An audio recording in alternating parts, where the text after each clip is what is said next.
Hi, loves. Welcome to AW Confidential, where nothing is confidential. Today we're sitting down with acclaimed playwright and actress Sandra Delgado, the creative force behind hundreds and hundreds of stars, a play that puts a human face on immigration, motherhood, and survival. Her work makes one truth impossible to ignore. Immigration doesn't stop at the border. It reaches into identity, family, and a version of ourselves we're told to accept. She has reshaped Chicago theater, earned national praise, and continues to use her art as activism. Hi, Sandra. Hi, Yvette. Thank you for that thoughtful introduction. I really appreciate you having me on. I don't think it even honors I mean, you have such a body of work and you've done so much. Thank you for everything that you're doing to give us a voice. My Thank parents you. came from Dominican Republic in the 70s, and it was such a different time. But I feel almost like we're regressing. Yes, absolutely. And it's My family came from Colombia. My parents came in the 60s, and it was a completely different situation. My parents were able to come here on visas. They came here on a plane. They had a factory yeah. job waiting for them. Yes. My dad Very, worked in the textile industry. yep. Yeah, I mean, it's like that same generation. Yeah. Yeah. Yeah, very different time. So this story was born from, I read from a real, I haven't seen it yet, Mhm. hopefully at some point, but I, it came from a real moment that struck you deeply. When you think about immigration, reaching into identity, family, and shaping the version of ourselves that we're told to accept, what part of this play hits you the hardest? Personally, creatively, or emotionally, or maybe it's all three, right? It is all three. They're Mhm. inseparable. And where it really hits me is as a mother. Mhm. And, the story that inspired me to tell this story was that of a man who came from Guyana, South America, as a young boy. He came with a visa. He had always been a legal permanent resident. Flash forward 30 years, he has a couple of minor drug convictions, and he ends up getting deported. And this is during the Obama administration, after he enacted some immigration policies that in some ways set the stage for what's happening now. Obviously, things are very heightened now. But he was also targeting, in the language that he gave, that he was targeting criminals, not the mom who's working hard to take care of her kids. He's targeting felons and not families. And I think what people may not understand is that if someone gets deported, they are a mother, they are a father, they are a brother, they're a sister, they're an uncle. They are connected to people. And so it's not happening like an island. There's all these ripple effects.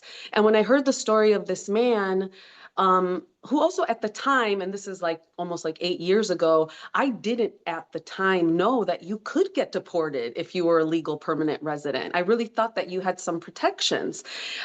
So that was also like, whoa, if I don't know that, I bet there's a lot of people that don't realize that either, because so much of what we get about immigration is you're either citizen or you're undocumented, and there's nothing in between.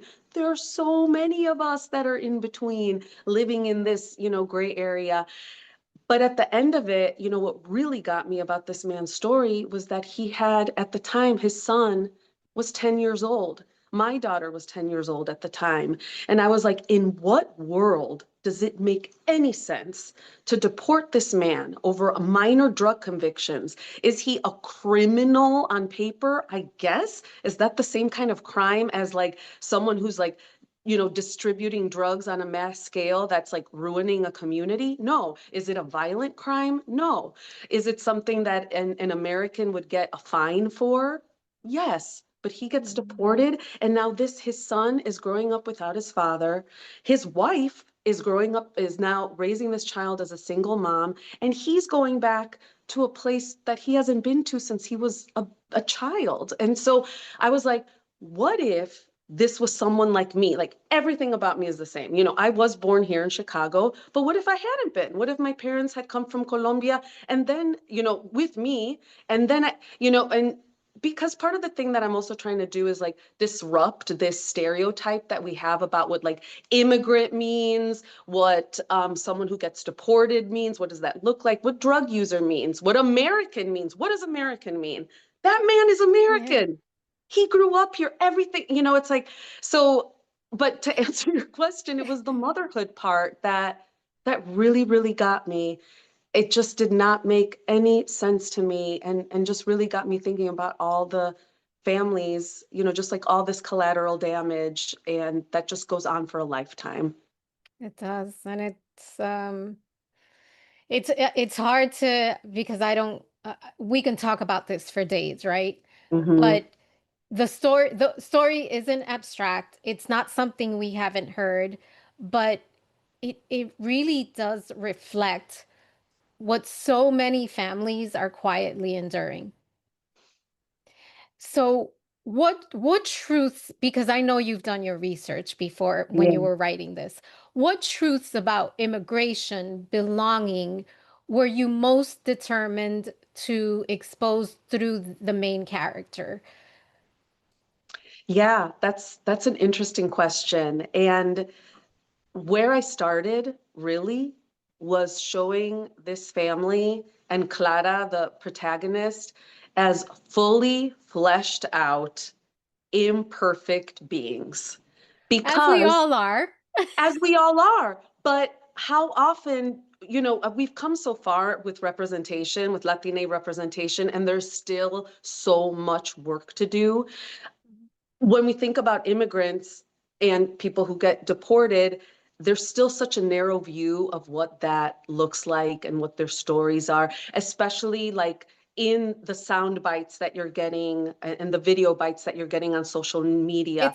It's almost like, I hate to say this, but this is how I feel. It's almost like they're being villainized, which is, Yeah, it's awful. It's it's awful. awful. It's Yeah. awful. Yeah, that is definitely one of the things that happens. And you know, in TV and movies, there's still Mhm. such a narrow view of Latinidad, generally speaking. Mhm. Um, and so it was really important to me to actually, in like the beginning of the play, you're really getting to know these people as people. That's the biggest thing, that these are people that should be given, you know, dignity and respect. And so, and I know that it was kind of revolutionary in a way to what happened, and which was really exciting to me is I'll share a story. You know, the theater that produced it is Timeline Theater, and we did a workshop of the play back in June. And after we did a public reading after the workshop, and there were these two women who kind of became my touchstone throughout this whole process. One of them was a young Latina who grew up on the border. She grew up in McAllen, Texas, and she said, I know these people. These people are my neighbors, they're my Mhm. family members, and I've never seen, because sure, the story does talk about immigration, but at the end of the day, this play is about a family, and it's a mother-daughter love story. So she said, I haven't seen a play that treats the subject matter with these kind of characters before, like characters that I see myself in them. I recognize them as people that I love and that I know. And then there was a white woman who, you know, she's a theater goer. She has an open mind. I'm sure she knows what's going on the news, and she has empathy, but it's still not personal to her, right? It's like what she Right. sees on the news. And her comment was, Clara is me. She could be my Yeah. best friend. Like this woman also saw herself in Clara, you know, and there was another woman. Basically, what I'm trying to say is that people across racial, across generations, saw themselves in these people and the relationships they had. And so, what's the truth? The truth is that they are human beings. You know, they're not just this thing that you see on the news or you see stereotyped in a television show, or, you know, it's some They're sort of real like, people. they're real people, and it's as simple and as difficult as that, because it's not until we really start seeing each other really as other people and not the villain, back to your point, you know, nothing that's where real change happens. And that's why I love theater. You know, it's intimate, and it's like it's like a ripple effect, right? You know, like you are slowly changing one mind at a time, and we can't 100%. overemphasize it enough. You know, we say like representation matters, visibility matters, but through the process of this play and sharing it with all the people that have seen it so far, I have actually a new understanding of what that means, and how important it means, especially to younger people. We shared the play with a lot of students, mostly Latina students, a lot of them first generation or, you know, or newly arrived immigrants. For some of them, this story really hit close to home. And for them, it was powerful to see, like, wow, she's going through some of the things that I've gone through or family members have gone through, or even just being like, that relationships reminds me of my relationship with my abuelito, So, or, you know, well, it's it's resonating. It's resonating. And I resonating. think when people connect to these stories, that's why I do what I do, right? When people Mm-hmm. connect to stories, it makes them more, not only helps them heal, but it makes them more maybe open to a new perspective. And Absolutely. I think that we definitely need a lot of that. Now, when I hear you speak, you speak about this topic with so much passion. I can tell that it means something to you. What did it change? What did this story, telling this story, change in you? Did it change anything? Mm. Don't make me cry, Yvette. Me? No, never. What did it change in me? Wow. I mean, it's fuel. You know, it's fuel, and you know, just a sign from the universe to keep doing what I'm doing. You know, I have such, you know, my parents are immigrants. I have such respect, and I am in awe of anyone who is like, I am going to move to another country.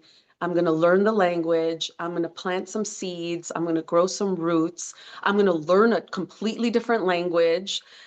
I mean, like, those are heroes. Those are heroes. And so I, you know, I started writing plays inspired by my family. And so because of that, they ended up being, you know, stories about immigrants. And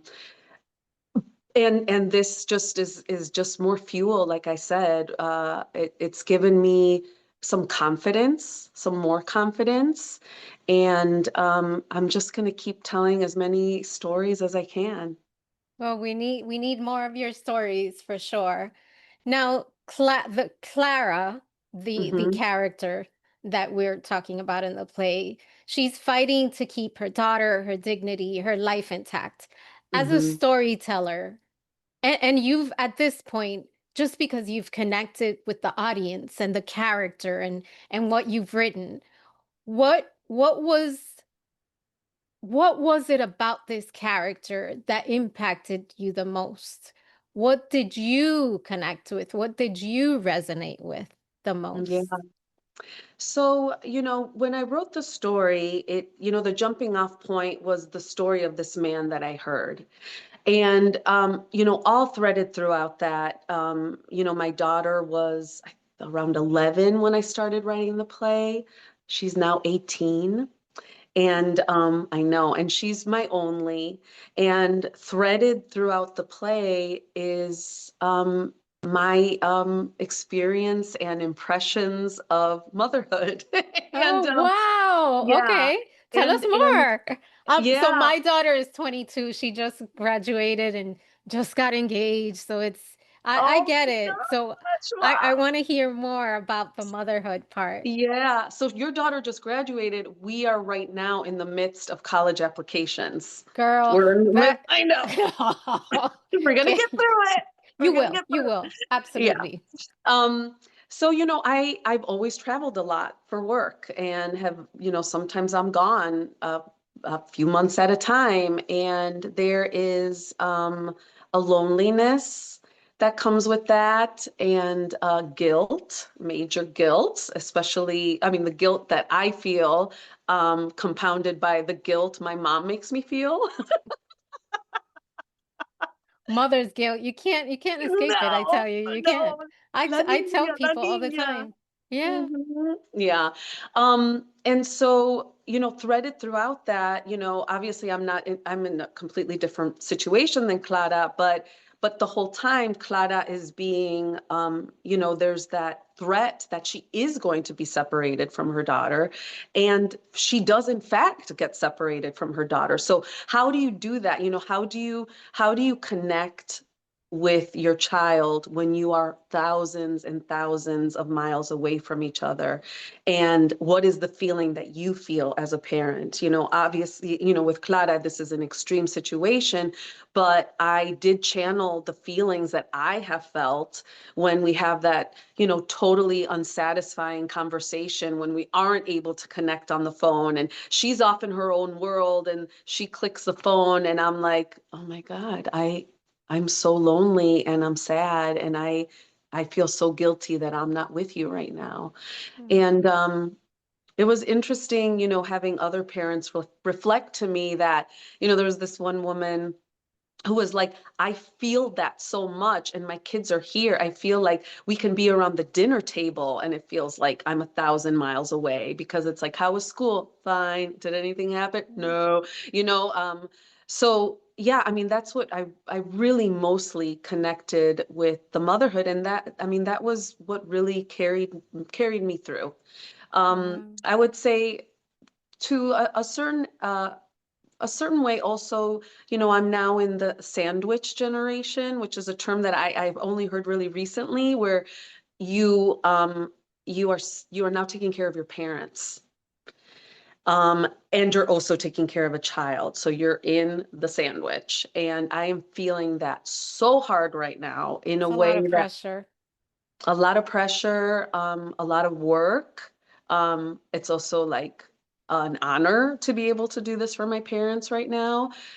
And it's a lot. And it's also like, where am I? Like getting lost in all that and making sure that I'm taking time for myself. And so you see this woman, Clara, in a way that I wasn't when I started writing the play, but a way that I am now, where it's just like my entire days are taken up sometimes with like the care between the two, and then also taking care of the house and cooking, like just like all this caregiver work that I'm giving now became really real in a Wow. way that it wasn't when I wrote it. Um, it is The now. So irony, I'm in it. right? The Yeah, irony. yeah, yes. So, we're lucky enough, I think we're lucky to have this experience where our parents were immigrants.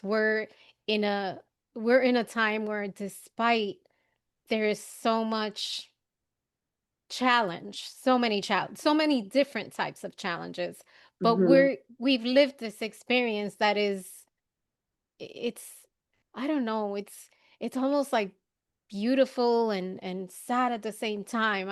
I go back and forth, but I wouldn't want my parents to change it. I'm here. I was born here. I've been able to do so much. Um, but there are those who haven't lived the immigrant experience and don't understand it. And there, there's so much misinformation out there. What do you hope shifts in those people's understanding when they witness or hear about Clara's fight to keep her family together? Because not everyone has the immigrant experience or is even connected to it. So what's your hope for that population? My hope is that, beyond what I've already said about like them really seeing these people as people that are deserving of everything that everyone else is. I mean, first and foremost, that. um, is that some misconceptions about what an immigrant is and What do why. they look like? Yeah, what do they look like? And even like and like the laws around immigration, like what I hear so much is like, well, if they came in the right way, and it's like immigration policy is so complicated. And also like, why did what are they waiting for? It can take years, decades, in fact, for someone to become a citizen. The system is so backed up. It is so And it's broken. expensive. And it's expensive. There are so many barriers to it. Mhm. There's so many barriers that even like saying the right way, that doesn't even make any sense.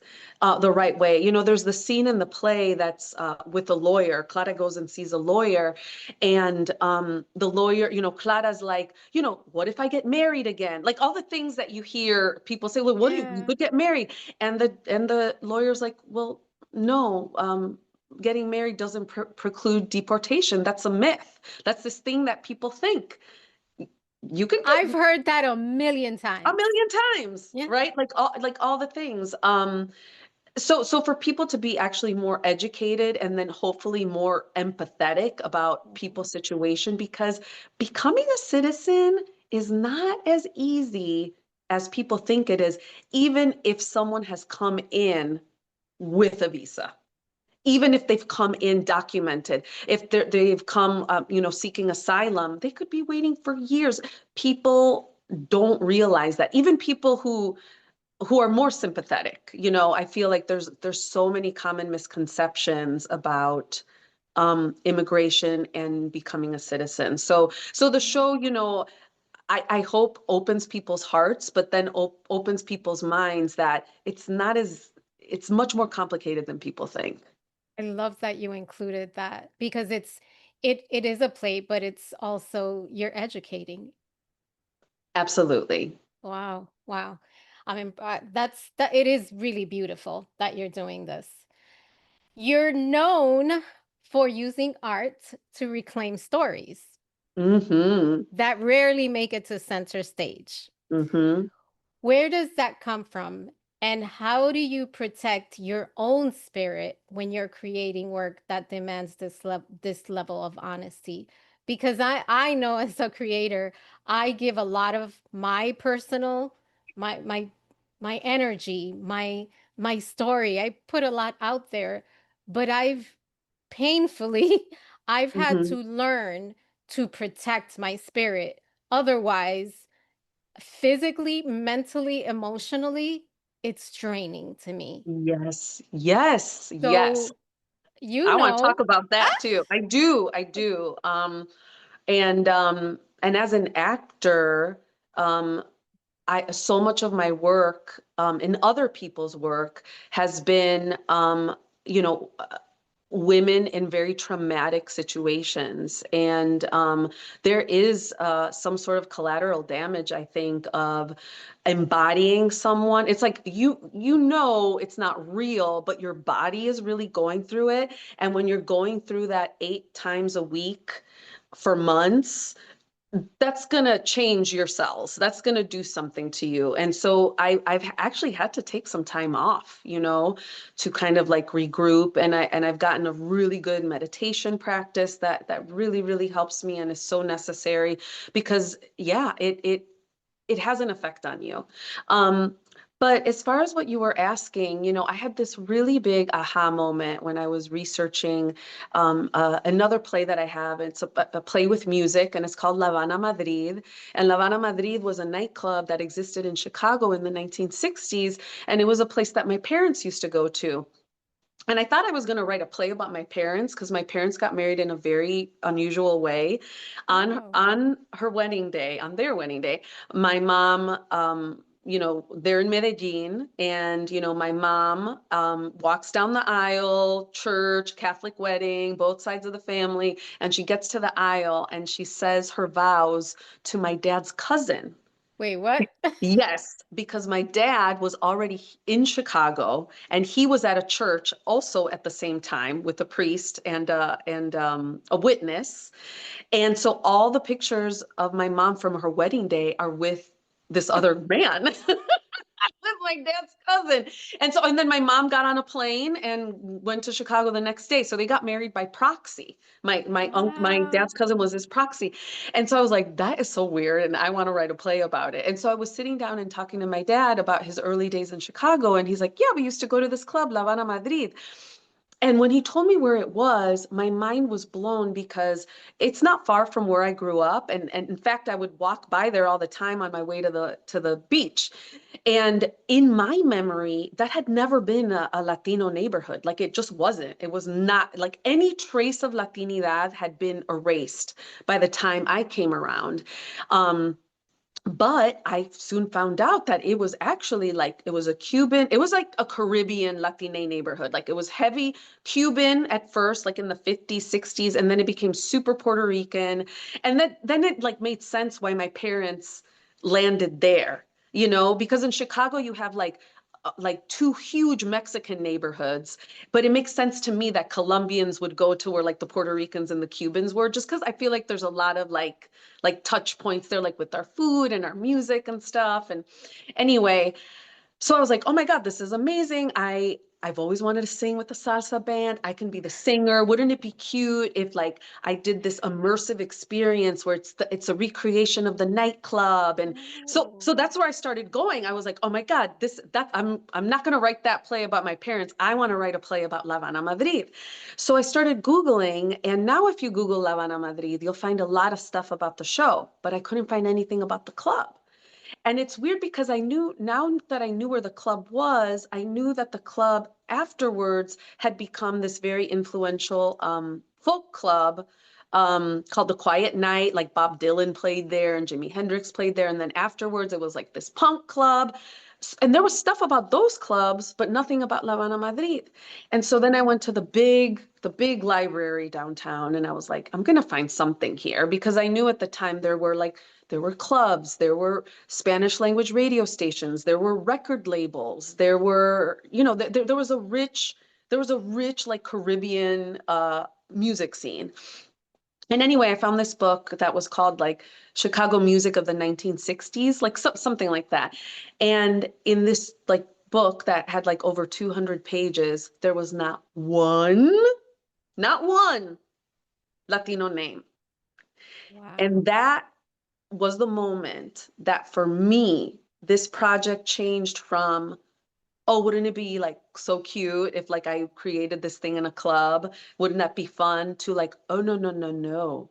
This project has a deeper meaning. We are excavating this history that has not been documented, that is living with the people who lived it, who are now like 80s, 90s. Some of them have already made their transition. Like this history is at risk of being lost.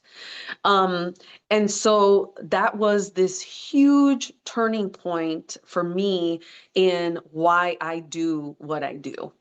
Wow. And so the process for that really became like, hey, does anyone know anyone? You know, it was like a completely like analog research experience because the stuff wasn't like I couldn't find it. You know, I had to go and talk to the people.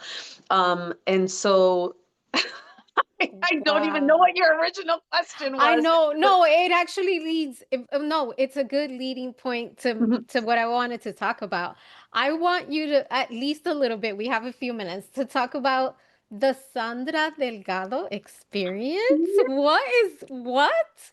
So, from what I know, and you'll tell me about it, it's a Mhm. blend of storytelling, music, and spiritual cabaret, or Yes. Yeah, I'm that like you it's a so is it connected to La Habana Madrid or is it something totally different? What's going on with this? Yes, it's totally, totally different. But I would say that I could not have done Sandra Delgado experience if I hadn't done La Habana Madrid. So, you know, I come from a musical family. I grew up singing Colombian folkloric music in a choir from like the time I was 5 years old through high school and sang in high school. I love singing. But when I started acting, I found myself in the drama world, like just, and didn't do music music at all. And then when I started writing my own plays, I really quickly realized like, wow, I don't know how to tell a story without music or movement because I was a Mm. dancer too.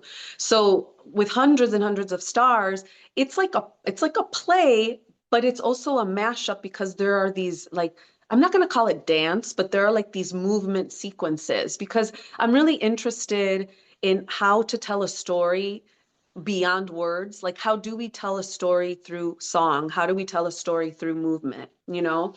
Um, and I think that's something that makes the stuff that I create appealing to people who say they don't like theater because it's Ah. different, you know? I So, mean, so wait, so that, okay, so we have the storytelling piece, we have the music piece, we have the dance yes, piece. yes. What's the deal with spiritual cabaret? What's that Yes. about? Okay. So with Havana Madrid, because we did so many shows, we did have a bunch of sold out runs in Chicago, and I've done it out in California, and I would really love to bring it to the East Coast too. Is that I just got a lot of stage time with the band because I was the singer. I was like the singer and like your guide. Um, and there was a little spirituality to La Habana Madrid as well. La Habana Madrid was the name of the character, and she was like the conjurer and like the spirit of the club that kind of like activated everything. Wow. So with the Sandra Delgado experience, I was like, it was like during COVID and theater was shut down. And I was like, I really miss performing and music had opened up again. And I was like, you know what? I'm gonna put this band together that I've always just wanted to like do that, you know? And and so the first time I did it, and it mostly Spanish language music, and I was just told a couple of stories like in between the songs, you know, because I am a storyteller. And I noticed what really resonated with people was the story that I told about loss, actually, about grief and losing people that I loved during the pandemic. And then the next time I did it was out in New York at Joe's Pub at the Public Theater. And I kind of fine-tuned that story and added on another experience that I had had in my grief journey. And that culminated in me inviting the audience to share the name, if they were comfortable, to share the name of a loved one or loved ones that they had lost. And it was so interesting because at first there's silence, and I'm okay with silence, you know. And then little by little, people were like, started saying names until all these people started saying names. And it was like this communal healing experience. I And just got after the chills. show, it was so beautiful. And after the show, that's what people wanted to talk about. And so I told that story several times and just started getting like more information, you know, from the audience every time about like why that worked and what is it that that that really like hit them, you know. And and so now with the Sandra Delgado experience, it's not always about grief, you know, like the last one I did was the love show and Oh, getting people. So over the course of the night, you know, we're singing, we're dancing, and then also through the little stories that I tell in between songs, I'm slowly encouraging the audience to share stuff. At first, it's like, just think about this on your own. And now, like, share this with the person next to you. And sounds then cathartic. it is. It's so, and people are so digging it. And at the end of the night, it just ends in a dance party. So it's like a spiritual cabaret meets dance party. So it's just I'm really into creating spaces of joy, you know, spaces of And joy and I could connection. feel it. And you can totally feel that this is about connection. And Yeah. I'm curious. I just thought of this. What about this experience makes you come alive? Because I can feel it. Oh my gosh, I love it so much. Like it just makes me so happy. And it's such I think it's a balancing thing with for example, like hundreds and hundreds of stars. Like, you know, that was a heavy piece. And you know, and it is also funny. It's a funny piece, but it ultimately is like this tragedy. And so now it's like, okay, and this is kind of like connected to what you asked me before about like, how do I take care of myself? Singing. Singing takes care of me. Oh. You know, that I feel so free and joyful when I sing. And so to be able to balance like the heavy stuff that I do with the super, super joyful stuff that I do. I mean, it's like I feel like the luckiest person in the world. Like I have so much fun on stage, and connecting with the audience. And watching people dance, watching people sing along. Like what fuels me is the live experience. What fuels me is like being in a room with people, sharing this moment that won't like ever be repeated again. Like I love that so Ah, much. thank you for sharing that. I don't know, I had chills when you were talking about it. Okay. So I love to end, everyone knows, I love to end the show with an AW Truth Bomb closer. Hmm. So my question for you is for anyone listening who has ever felt out of place in a country, a system, a Mm, family, or even inside their own story, because I know that for me, I've had moments where even in living my life in my own story, I feel out of place. I feel like I don't belong. mm. What's the truth you think we need to hear today to help us through that? Wow. Well, I think two things. The first one is that I think we all feel that way. Wow. I really feel like we all feel that way. And I think it's important for us to talk about it and for us to reach out to someone that we know and love and trust and be able to talk about it. I feel like we all feel lonely. We all feel like weirdos. We all feel out of place sometimes. And I actually think that is one of the other things that drives me to create is to create these spaces of belonging where everyone is welcome because of the feelings that I felt of like being an outsider, and feeling like I don't belong. And then the other part of it is something that I'm noticing now. I mean, I think it's been subconscious so far, but now I'm really kind of seeing it in the work that I do of not sugarcoating the fact that like life is hard. Oh, I Life is hard. say that all the time. I Yeah, listen, I've been in therapy. I don't even know how long. And I I truly believe that we all need a little therapy of some kind. There's different types of absolutely. therapy. I mean, as long as it's healthy. But I just feel like life is hard. Life is hard. And the challenges, especially with social media, you see people appear, right? And you see the highlight reels. That's a moment in time. That is a moment in time. And in fact, actually, I was like talking to a friend that I hadn't talked to in a while. You know, when I said like reach out, like we were talking, we hadn't caught up in a while. She had had a year. I had had a year, and when I shared with her what'd been going on with me, some health issues that luckily like I'm on the other side of, like I'm still healing, but I'm like so much better than I was a year ago. She was like, I had no idea. I look at your Instagram, it seems like you're rocking. And I'm like, it's been kind of hell. And Um, And yeah. and I think that's one of the reasons why I, and it's a choice. I choose to share. I was sick about a year ago. I got sick again. I Mm, shared because I really feel that I don't want people to think, oh, she has a perfect life. right. But that's crap. None of us do. We have these Hmm. moments, these highlights in our reel of life that are beautiful. They're amazing. But that is not most, I mean, hopefully it's most of the time. But for the Yeah. past year, no, that has not been most of the time. I've been sick a lot of the time. Yeah. So Well, I I'm can sure that relate helped. to what you're saying. It's Yeah. for And I'm sure it sure. helped people. I'm sure it helped people that you shared. I mean, I think the sharing is important. And also like life is hard and it's also beautiful.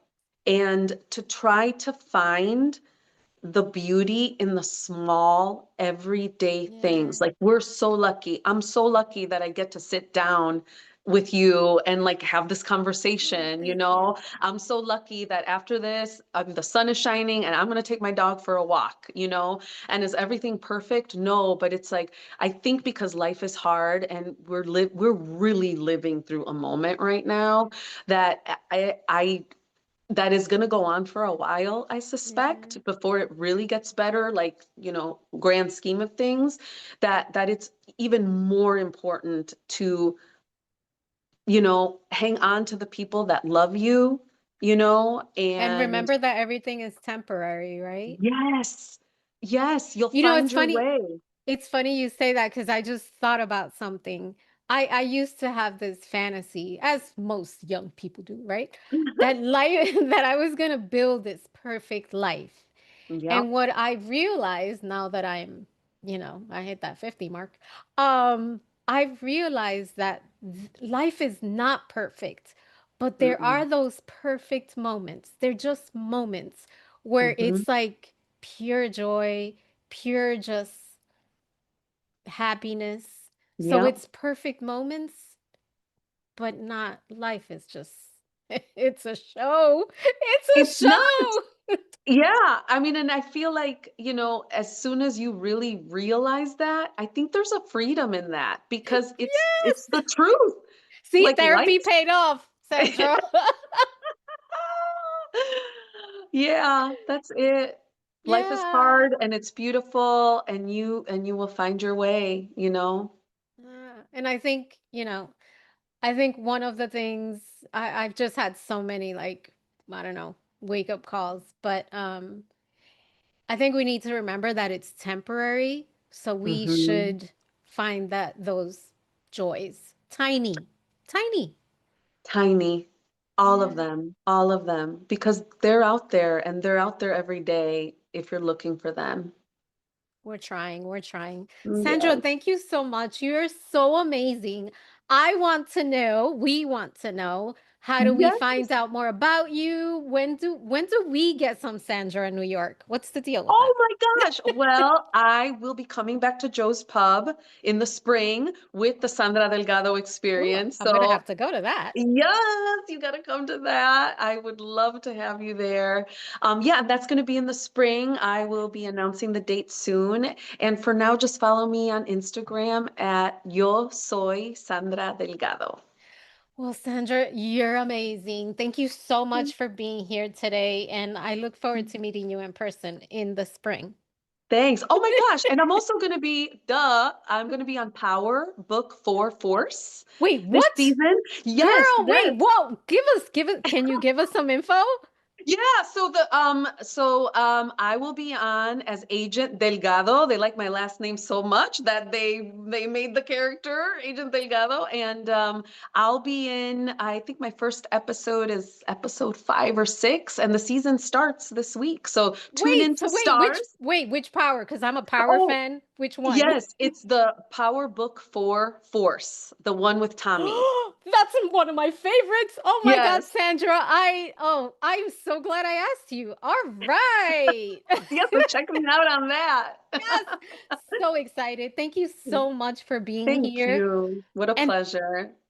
all mine. And it Mhm. was definitely one for the books. Hundreds and hundreds of stars remind us that behind every headline is a life, a family, a story that could have been ours. To everyone listening, take a moment with this. Please share it, reflect on it. These are stories that shift how we see each other and ourselves. So let's have some empathy. This is AW Confidential, where nothing is confidential, especially the truth. Thank you, loves, for joining us. I will see you soon. Bye.